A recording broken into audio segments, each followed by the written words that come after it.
Kinsang na murkaila. Wala. Piting yawa ka! Wala.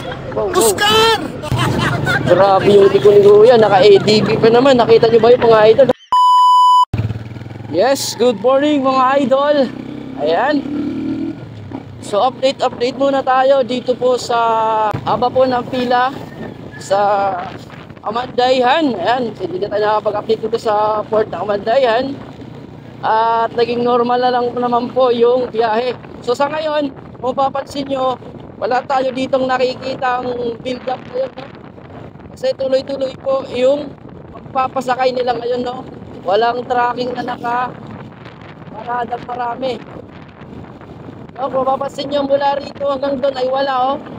Ang tanging makikita lang natin ay doon sa bahaging yon ay naka-park. Right, so sa bahaging ito, mayroon na po dito po konti, no? Meron na po dito pa isa-isang pila. Yan. Mapapansin nyo, dito rin sa bahaging ito, puno rin to dati. Sa ngayon, wala. So kung may mga nagtatanong dyan, kung may pila ngayon dito, may build up po sa pagsakay po ng Roro sa Amandayan Port, ay maluwag sa ngayon mga idol. Maluwag po tayo sa ngayon.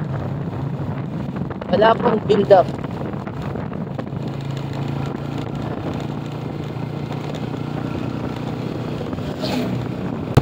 Alright, so pasensya na kayo kung ngayon pala po ulit tayo na pag-update sa bahaging ito kasi parang sa akin kasi parang normal na lang naman po yung nagiging transaction na mo si Kuya.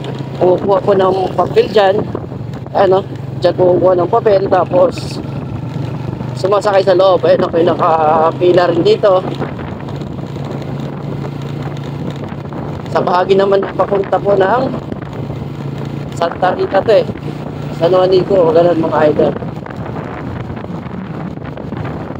So yung nakikita ko kasi dito, yung nakikita ko dito parang issue or parang nangyari na naging konti na lang po yung nakapila kasi nakaraan hanggang dito, mula dito hanggang doon, eh talagang tuloy-tuloy po yung pila, no?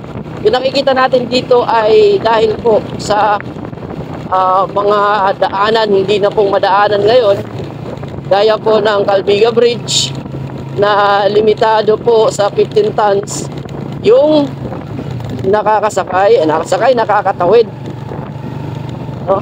Papansin nyo, walang-wala talaga, di ba?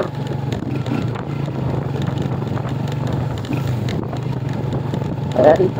So, malubak dahil nasa Samar tayo. Rosahon. Alright, may butas. Aray ko. Okay. Alright. So, gaya na sabi ko mga idol, yung magiging posibilidad dito, bakit naging onti na lang po yung build up ng mga tracking na tumatawid dito po sa Amandayan Port ay dahil din po siguro sa mga kalsada na yon na mga kalsada na yon na hindi pinapadaanan gaya po ng Calbiga Bridge, tapos po sa may Calbayog mga idol. Kaya yung iba minamabuti na lang po kung Cebu naman po yung punta nila, minamabuti na lang po dumiretso na lang po mula doon sa Matlog papunta po no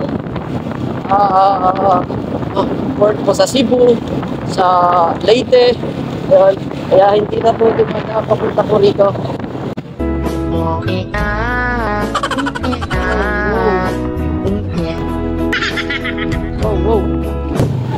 Grabe yung likod ni Kuya, naka-ADB pa naman. Nakita nyo ba yung mga idol, no?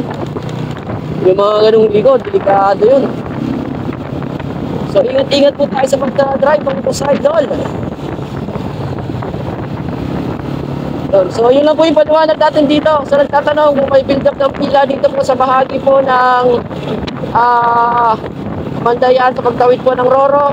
Walang build up dito at mabilis po yung proseso ng pagsakay, no? Pagdating mo, makakasakay ka kaagad. Okay? So yun lang po yung update natin dito. Bye-bye!